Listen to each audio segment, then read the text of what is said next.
Greetings and salutations, everyone. I hope everyone is doing well today. As you can read in the title, it is a must-see upload. Some are wondering why. Well, I'll tell you why. First, some very compelling video evidence of cryptid existence. Second, a very disturbing missing persons, found body, government cover-up. Before we get into it, a couple links. As you know, I rely on Patreon, PayPal, and my merch to help the channel to continue to grow and go. The links to Patreon and PayPal are in the description below. My merch is displayed directly under the video. Also, Dogman, Frightening Encounters, Volume 1 through 3, the audiobook versions. They were written and researched by Tom Lyons, narrated and produced by me, Jeffrey Nadolny. Those audiobooks are available on Audible, Amazon, and iTunes, the links to which are also in the description as well. And finally, last but definitely not least, if you'd really like to help support this channel to continue to grow and go, simply subscribe, click the like button, and please leave a comment. It really does help. And guys, it definitely matters. Now, everyone, I have taken far too much of your time. Let's get on with today's upload, shall we? Alright guys, so I'm going to start the upload off with an encounter. I'm going to share maybe one or two video clips with you guys. Then I'm going to share with you guys the very disturbing missing person, body found, government cover-up, and then a couple more video clips. Let's get into that. Today's first experience. When I was a young boy, I was taught the following bedtime prayer. Now I lie me down to sleep, I pray the Lord my soul to keep. And if I should die before I awake, I pray the Lord my soul will take. At 48 years of age, I believe that to this day. I have virtually said this simple little prayer every day of my life, including last night. It was in the early summer of 2000. I was hunting just north of Mount Hood, working the timber along the sides of the Hood River. In my backpack I had carried a mummy bag and a small breakdown lean-to made of nylon and tubular aluminum, which was set up over me as I slept to shield me from potential rain or dew from landing on me as I rested. On my very first night of my hunt, having set camp near the bank of the Hood River, my fire was raging and I was leaning back on my pack, taking in the night sky, when I heard the first howl. When I say howl, what I heard was not that of a wolf, for I knew what a wolf sounded like. This was a loud, prolonged howl that was emanating from deep within the woods to my east. I remember distinctly my hair standing up as I stood facing the direction of what I had just heard. Generally, having spent quite a lot of time in the woods alone, most of what I hear I am well able to brush off. But, for whatever reason, it was almost as if a warning of some kind had sounded within my very soul that danger was afoot. When the second howl resounded through those woods, it was about 11:43. As I looked down at my watch, listening to the sound, this time it was much louder than the first, apparently, having been made closer to my position. I thought of moving on, but weighing the options of night hiking in this area or staying put, I decided upon the latter, and leaned back down against my pack. My lean was to set up with the open face facing the river and its back to the forest. I hadn't set my bag up yet, nor would I. This was setting up to be an all-nighter. With me being fully dressed and leaning on my pack with my pistol, even though my thoughts were those of staying up all night, I recited out loud the prayer I had just stated to you. Then I leaned back and listened. Against my better judgment, I began catching myself closing my eyes as the fire blazed in front of me, and at some point I must have dozed off. As I describe to you what happened next, I have to bring to your attention something that we all have experienced, but more than likely have given very little thought about. Do you know when you're sitting with your eyes closed in a well-lit area, and you have someone pass in front of you? You can see that dark shadow of them doing so even with your eyelids closed. I was sitting, drifting in out of sleep, not being able to stay awake alone in the woods any longer, when suddenly something passed between me and the fire, causing the shadow to pass through my closed eyelids. If you pass your hand in front of your closed eyes, you will understand what I'm saying. I remember opening my eyes, thinking I was having a dream, but saw nothing. Soon after, unable to fight off the need to sleep, I was once again eyes closed, leaning on the pack. At some point, I was awakened by a noise. At least that's the way it felt. As I opened my eyes, I jumped to my feet, but something was wrong. I realized my pistol that had been lying on my chest, but it had not fallen when I got up. It was gone. My handgun, a .45 caliber nickel-plated revolver, and it was as shiny as your grandmother's teapot. I kept looking at the ground and touching myself in total disbelief at my inability to find this gun, when suddenly I heard a crunch. I turned my head, and there, standing in the outskirts of the fire's light, was this enormous creature, rocking in the light of the fire. I was in total disbelief, thinking it was some sort of bizarre dream. Trying to come to grips with my mind and senses, I frantically looked around and touched my chest, but it was real. I was standing in front of this monster, unarmed and alone in the woods. I briefly saw a flash in this monster's hands and realized that it was my revolver. The monster was holding my handgun. No, not in the way that it could be shot. Its hands were much too large. But it had taken it right off my chest while I was asleep and was now holding it.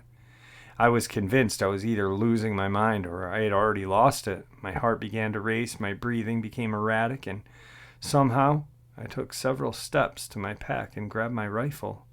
I took the safety off, pointed the rifle squarely at this beast. I pulled the trigger. I don't know if this creature knew what was going to go down or what, but at that very moment, the round was squeezed. It lurched to one side, darting into the woods, screaming, having definitely been hit by my bullet.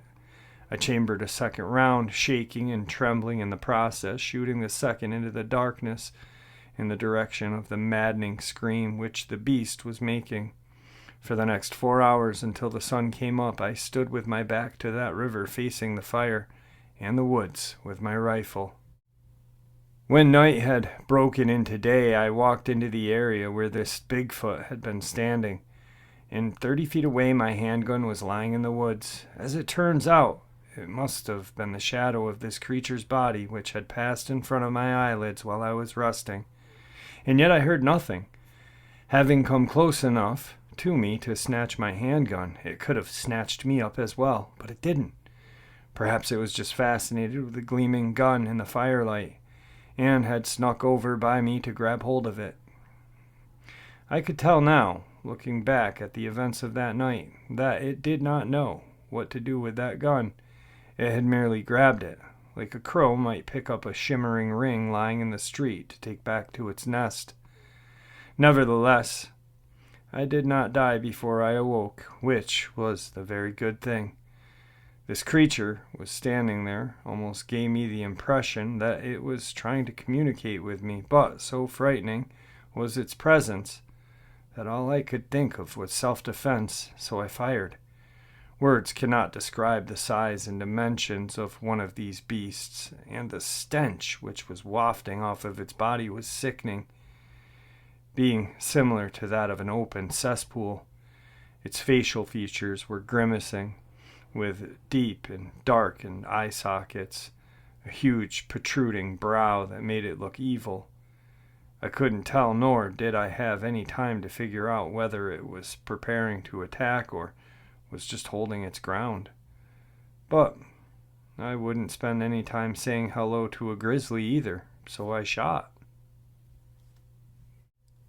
Wow, what an encounter, right? One thing that I want to kind of just say, there very terrifying experience. This guy's sleeping, and this creature, like he said, could have came and grabbed him just as easily as it grabbed his gun, and he would not have known the wiser.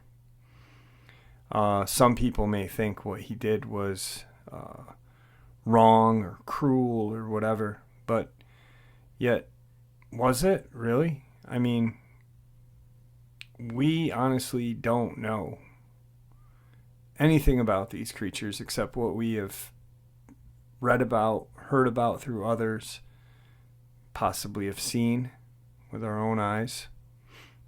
I know, talking with people like Tim Coonbo Baker, that these creatures are not pleasant. They are very, very evil creatures. And yet some may have that, some person may have had that one chance encounter where it saved their life or whatever, did this and did that. And I say save your life because Luke had an encounter similar to, or with one possibly saving his life. But just imagine one of these things just snapping. They're a wild animal. They're not domesticated, friendly creatures. They live in the woods and they hunt. And they hunt with their bare hands, which makes them very, very aggressive and deadly. So I don't think he did a bad thing at all. Self-defense. And he lived to share that experience. So today's first video clip comes from my neck of the woods.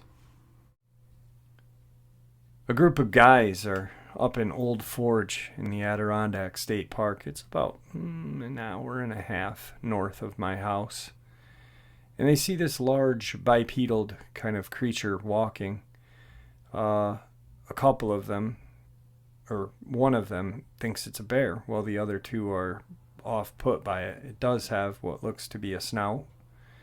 And the two then argue with the guy, hey, this is not a bear. It's walking on two legs for far too long. Check it out.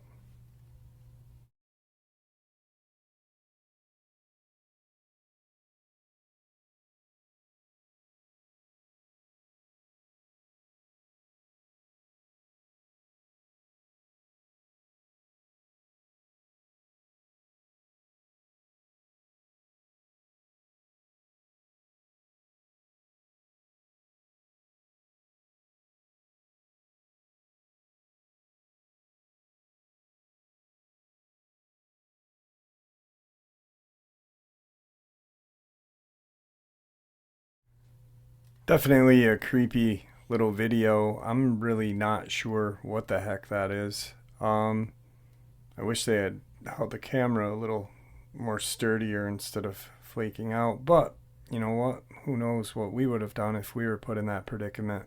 Could have been a bear or a Bigfoot or a Dogman.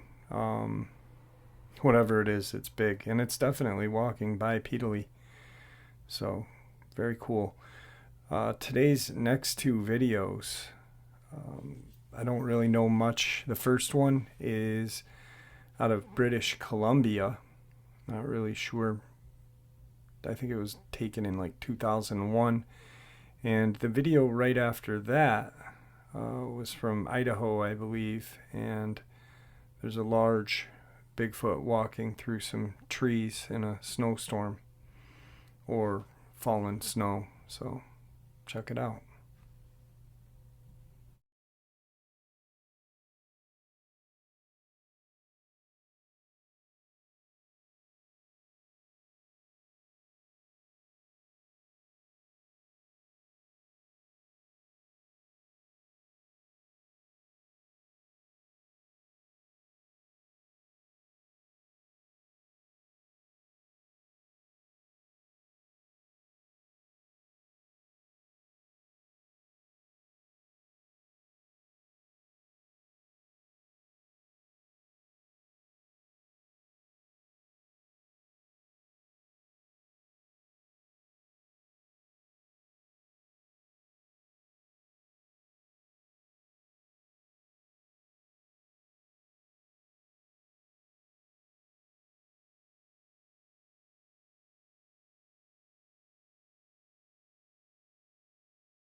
Alright, guys, so some very compelling video clips right there. Uh, to me, they do have a feel of possibly being real. But that's my opinion. My opinion really doesn't matter. The opinion that matters is your guys's. So, whatever you guys think is up to you.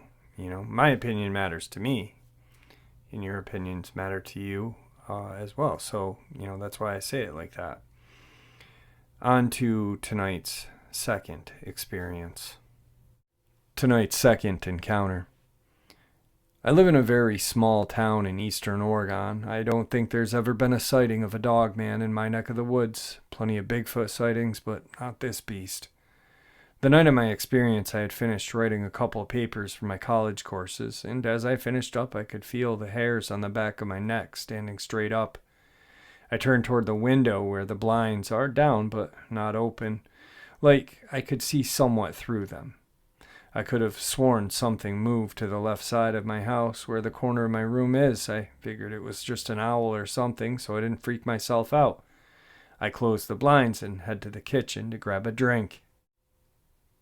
In my house, the only light you could get at night from outside was the outdoor lighthouse that acted like a floodlight to an extent, and the other source would have been some Christmas lights and the moonlight.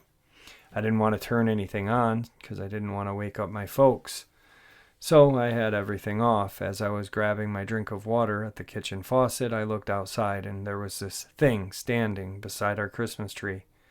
I know it was a thing and not a person because it was almost as tall as the tree, and that's a good 7 to 8 feet. I froze. I could see these two greenish-yellowish eyes. They reminded me of my dog whenever you'd shine a light at them. This thing made my skin crawl. I wanted to scream and shout and get this creature away from my house. The eyes blinked a couple of times, but just stared me down. I couldn't make out a look at its face, but I tried to turn on the kitchen light, and I couldn't even make out what I was seeing until I walked to the sliding screen door that connects to the living room. That thing must have been staring at me or something because I walked over there to see if the light reflected something, and I got way more than I bargained for. I saw lanky legs and a very skinny body, and the last thing I could make out was a snout. I haven't heard of any Bigfoot around here with a long snout. I tried to get some pictures, but it was far too dark to really pick anything up, even with the light coming from the kitchen to reflect on.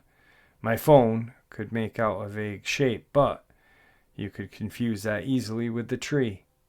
I tried to use the flash, but to no avail. I think that's how I scared it off or something.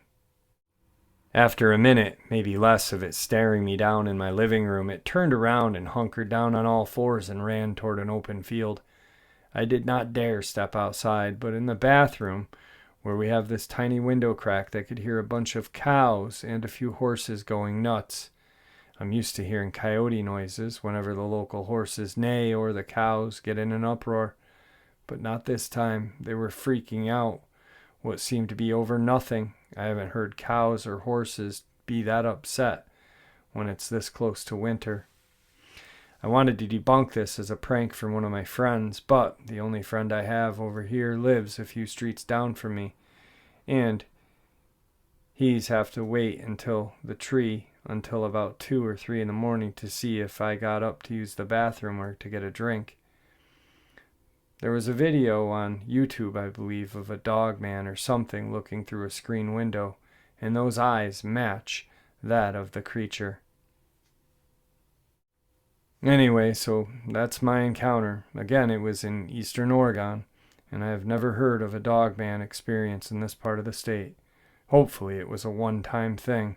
If not, stay strapped or get clapped.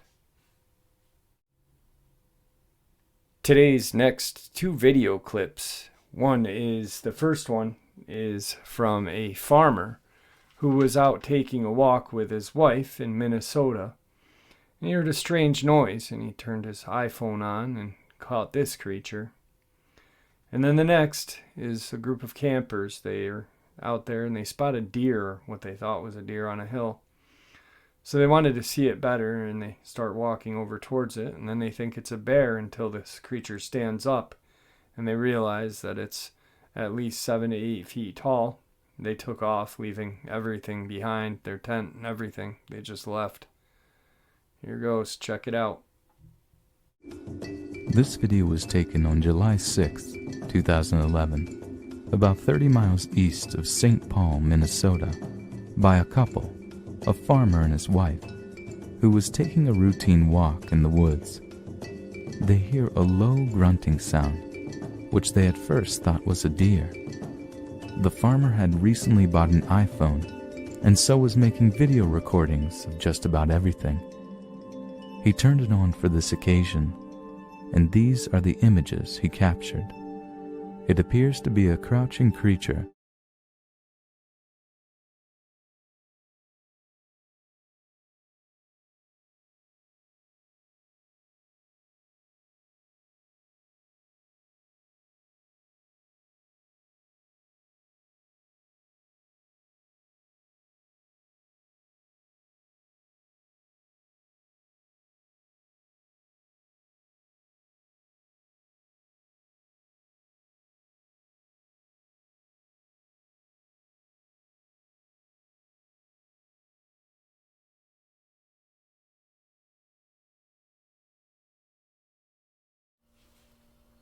Once again, some very chilling and compelling video clips of the possible evidence of cryptid existence.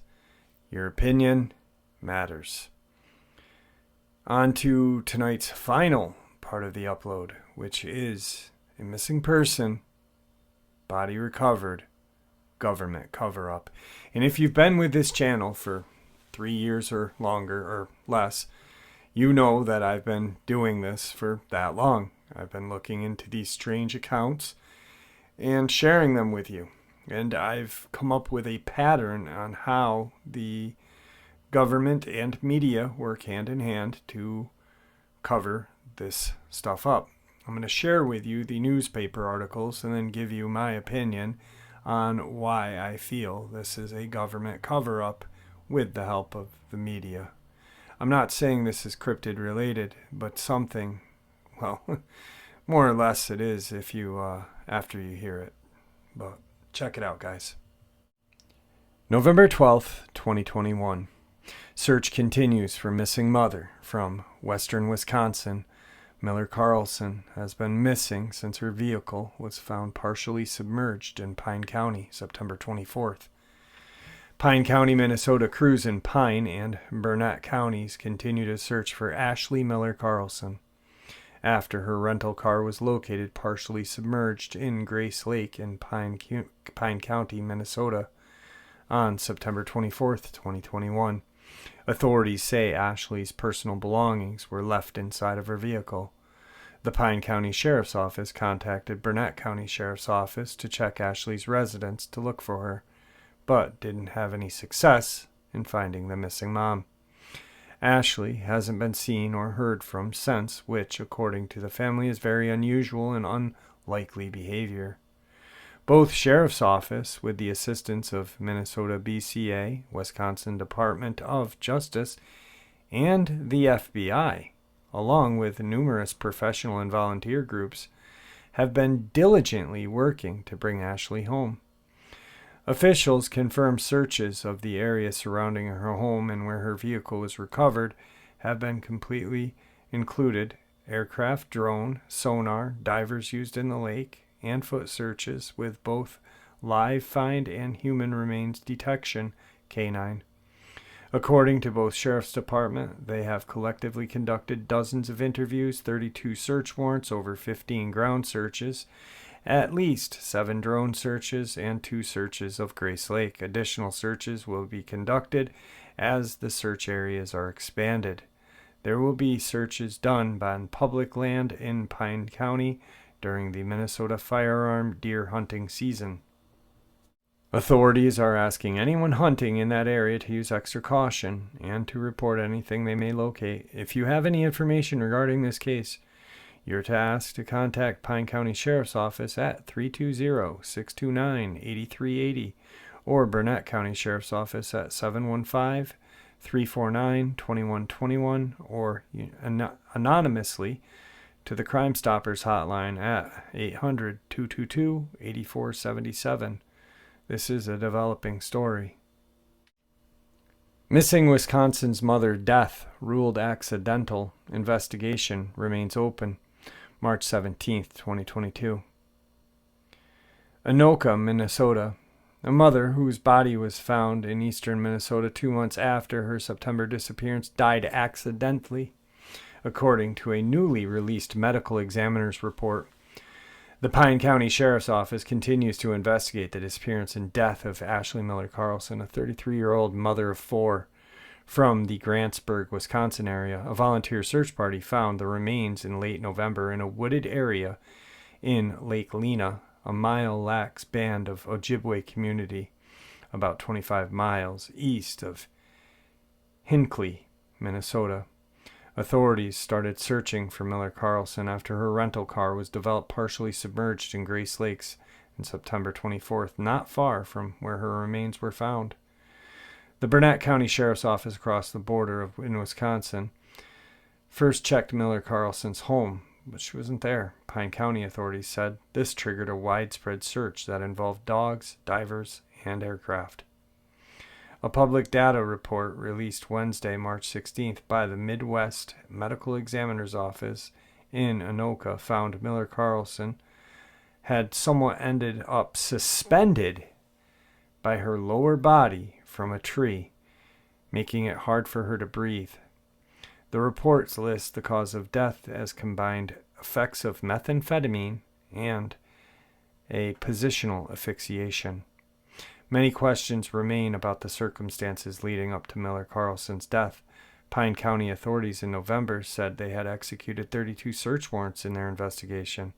It's still unclear what law enforcement sought in those searches, and the sheriff's office has shared few details about the investigation. Krista Struck, Miller Carlson's mother, said her family had not yet made up their minds about the autopsy findings. Excuse me. At this time, we can't agree or disagree with what the examiner's cause of death is. Right now, there's still an active ongoing investigation, and because of an ongoing investigation, we can't release any details, she said. We still truly don't know what happened. Struck urged anyone with information on the case to call Pine County Sheriff's Office or the tip line monitored by Applied Professional Services, a Duluth professional private investigation firm retained by the family. Missing woman's death ruled accidental. More questions than answers in ME report. The confusing tragedy of Ashley Miller Carlson did not get much clearer as the Midwest Medical Examiner's Office released a summary of her autopsy 4 months after her body was found late last November in a wooded area of Ojima Township in eastern Minnesota, a few miles from where her car was found in September. Efforts to find her included a massive search and public awareness campaigns for a long-missing 33-year-old mom of 4 who had last been seen several months earlier in September of 2021 near Hinckley, Minnesota. Her car was discovered a short time later, partially submerged in Grace's Lake in rural Pine County. Adding to the mystery, the circumstances behind her death are both bizarre and tragic, but the initial autopsy result does not make it clear about the missing details of this sad story. Ashley Miller Carlson's mom, Krista Miller Struck, commented about the release on March 17th. Medical examiner informed us that Ashley's death had been ruled accidental due to positional asphyxiation. At the time, as her mom and family, we can't agree or disagree with the medical examiner's ruling. This is still an open, ongoing investigation. Because of this, we cannot release any details about the investigation. The autopsy report noted the cause of death as the combined effects of methamphetamine and positional asphyxia. Positional asphyxia is where a person positioning does not allow them to fully breathe or expand his or her lungs to breathe properly, leading to asphyxiation. in the area on the medical examiner's autopsy report how injury occurred. It lists drug intake suspended from a tree by entrapped lower extremity. It is unclear how she became suspended from the tree, and other details about the scene or situation have not been released or detailed. The preliminary autopsy lists the manner of death as accidental. The report author is listed as the assistant medical examiner, Kendra L. Palmer, and also noted the state of her remains as decomposed, while revealing few other details, except some identifying details such as tattoos, as well as a location and address of their discovery in the Ojima Township. According to Pine County Sheriff Jeff Nielsen, Ashley had been living in rural Grantsburg at the time of her death and was last seen on September 23rd in the Lake Lena community, which is part of the Mille Lacs Band of Ojibwe. Sheriff Nielsen confirmed the case is still listed as an open investigation but has not been commented otherwise. While some basic details are finally revealed, the preliminary autopsy report has not helped the family close the door for Ashley's tragic end. This has been so devastating. Our world is no longer the same. Our lives have forever changed, Krista Miller-Struck stated this week. Ashley is so deeply loved and missed. Our hearts break every minute of every day. As time passes, it doesn't get any easier. This still feels like it happened yesterday. Because it is an open investigation, the family continues to appeal for anyone having information on the circumstances that led to her death to come forward and call the Pine County Sheriff's Department at 320-629-8300. So, very strange, right? I mean, it doesn't get any stranger than this. First, this poor woman's car is found partially submerged in a lake.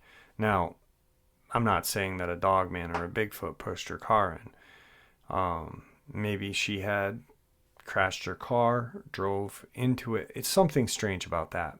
But let's exclude that out of the equation really quick, and let's look at her death and how the media and autopsy and everything, the sheriff and everything are acting about this. First and foremost, what they do is they really kind of point the blame toward the victim in these kind of very strange cases. In the case of Tony Aarons and Amber Miller, an attack, both were attacked savagely.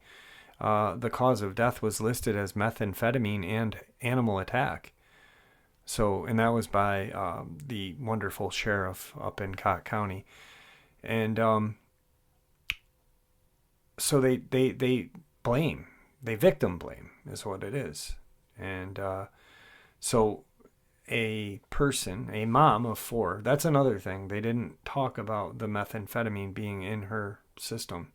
The family nor the sheriff or medical examiner's office. And I think that was on part of the media kind of really closing their fences in on that. You know, the local, state, and federal governments kind of just, you know, let's just mention that the methamphetamine was in her body. But if the family speaks up against that, don't put it in the papers.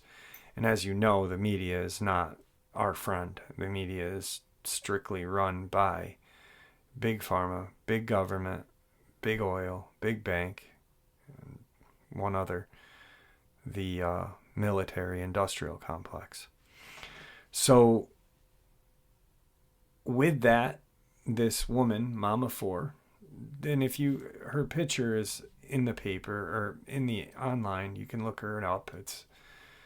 She's a very pretty girl. Actually, I'll put her picture at the end here. She just doesn't fit the meth head kind of look. You know, she really doesn't. So this mom of 4 ran away, crashed her car in a river, or lake, climbed up a tree and then hung upside down and couldn't breathe, yet she's on meth and couldn't get down. That makes absolutely no sense. Another thing is that this sentence, it's unclear how she became suspended from the tree and other details about the scene or situation have not been released or detailed. So we don't know what, except the medical examiner prior to this one said partially decomposed. Could it have been decomposed, or could it have just been gnawed on by some sort of wild animals or some sort of large cryptid? No one knows, because no one's gonna tell us that answer. Not that I think we have the right to know the gruesome details, most certainly not, but the family should, and yet they're holding it from the family. Another weird thing is with these cases, they keep them open. They keep them open purposely so they don't have to answer to the public about them. Like Tony Aaron's Amber Miller, that case is still open. I believe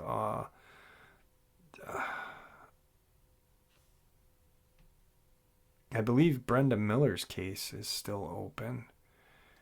And a few others. Dr. Nancy Shaw's is still open. And most of the cases in Virginia are as well. And of course, the little 13-year-old boy who was found in real bad shape in Kentucky. Now, these cases all fit together because the media really kind of defends the government, doesn't talk about it, doesn't, just really protects themselves and the government. And I say local, state, and federal. Well, that they're all involved in this. Why is the federal government involved? She's not a tender-aged youth. So it's very strange, unless they found drugs in her car, a large portion. But even then, the state police would handle that. So there's just a lot of details that really fit with the strange cases that I've been studying and looking at. And this is a tragedy. It's a very, very sick and sad tragedy. So I want to thank Kitty for bringing this to my attention. And with that, guys, please stay safe.